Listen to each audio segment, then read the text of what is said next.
Eh bien, qu'en dites-vous demanda-t-elle. Le duc resta sans voix. Moi aussi. C'était encore plus renversant que le bon bec breveté de Pélie.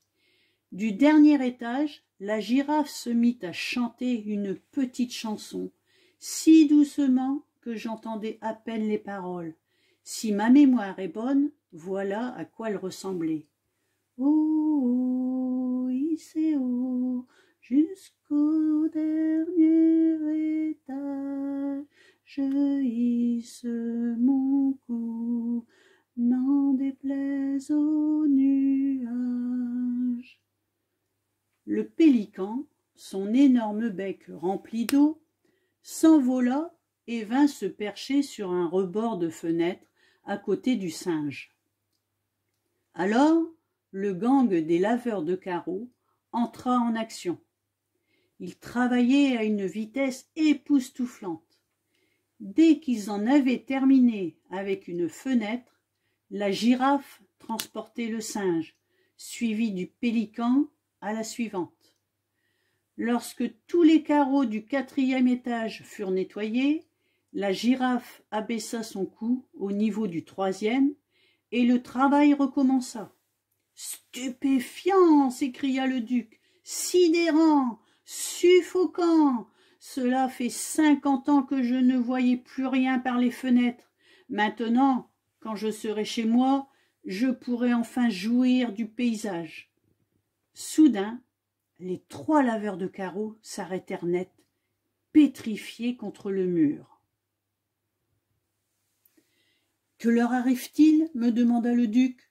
Sur la pointe des pattes, la girafe s'écarta de la façade et s'approcha de nous, toujours accompagnée du singe et du pélican. « Votre grâce, chuchota-t-elle au duc, un individu est entré dans l'une des chambres du 3e. Il ouvre tous les tiroirs et fouille dans les affaires. Il tient un revolver. » Le duc sauta en l'air. « Quelle chambre » glapit-il. « Montrez-moi vite. » « C'est celle dont la fenêtre est grande ouverte, là-haut, » chuchota la girafe. « Nom de nom » s'écria le duc. « La chambre de la duchesse. Quelqu'un veut voler ses bijoux. Appelez la police, convoquez l'armée, qu'on fasse donner des canons, que l'armée de l'air intervienne. » Tandis qu'il parlait, le pélican s'envola et, en basculant, renversa l'eau que contenait son bec.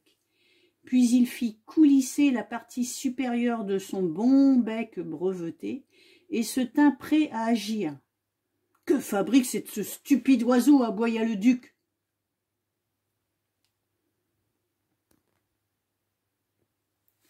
« Minute » dit le singe, « retenez votre respiration, ne bougez plus d'un poil et ouvrez grand les yeux. » Le pélican entra comme une flèche par la fenêtre ouverte, et 5 secondes plus tard, il ressortit, son grand bec orange solidement fermé. Il atterrit sur la pelouse à côté du duc. Un bruit terrible s'échappait de son bec. On aurait dit que quelqu'un s'amusait à donner des coups de marteau à l'intérieur. « Il l'a attrapé » s'écria le singe. « Le cambrioleur se trouve dans son bec. »« Bien joué, l'ami » s'écria le duc en sautant de joie. Soudain, il tira sur le manche de sa canne et en fit jaillir une longue épée étincelante. « Je vais te pourfendre » hurla-t-il en brandissant son épée comme un escrimeur. « Ouvre ton bec, pélican, que j'attrape mon bonhomme. Je vais le transpercer de part en part avant qu'il n'ait le temps de dire « ouf ». Je l'embrocherai comme un cochon de lait. Son gésier nourrira mes fox terriers. Mais le pélican n'ouvrait toujours pas le bec. Il secoua la tête. « Le cambrioleur est armé d'un revolver » hurla la girafe. « Si Pélie le libère, il nous tirera dessus. »« Que m'importe quand bien même il serait armé d'une mitraillette » beugla le duc, sa grosse moustache hérissée comme un buisson. « Je veux m'emparer de ce vaurien.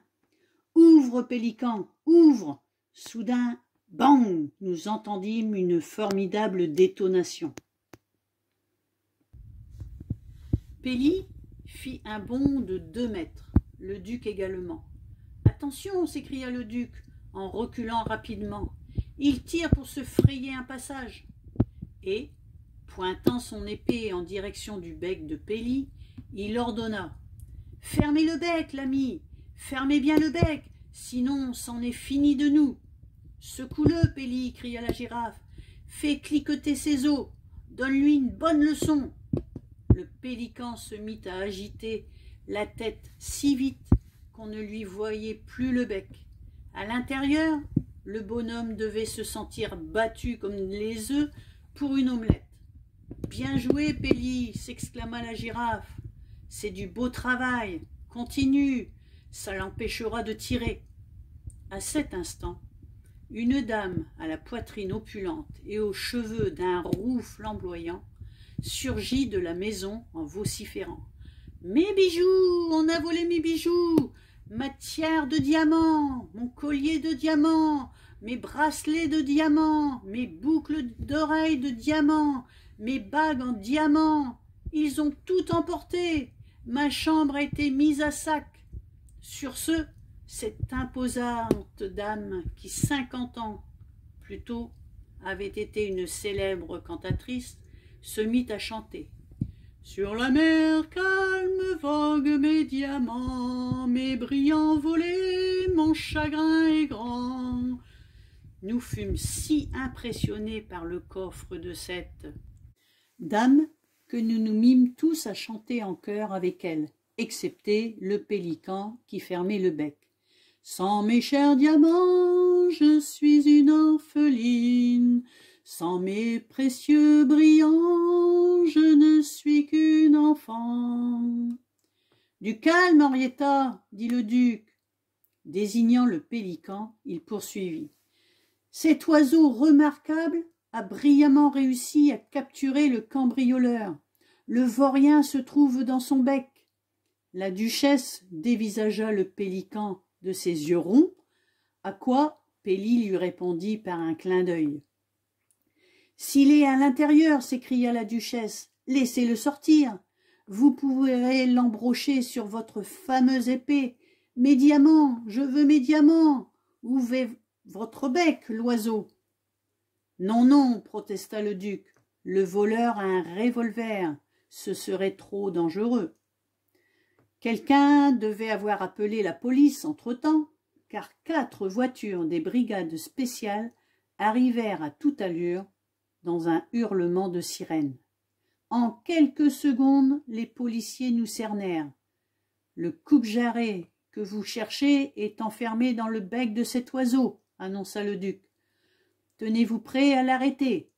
5, 4, 3, 2, 1, 0, ouvrez !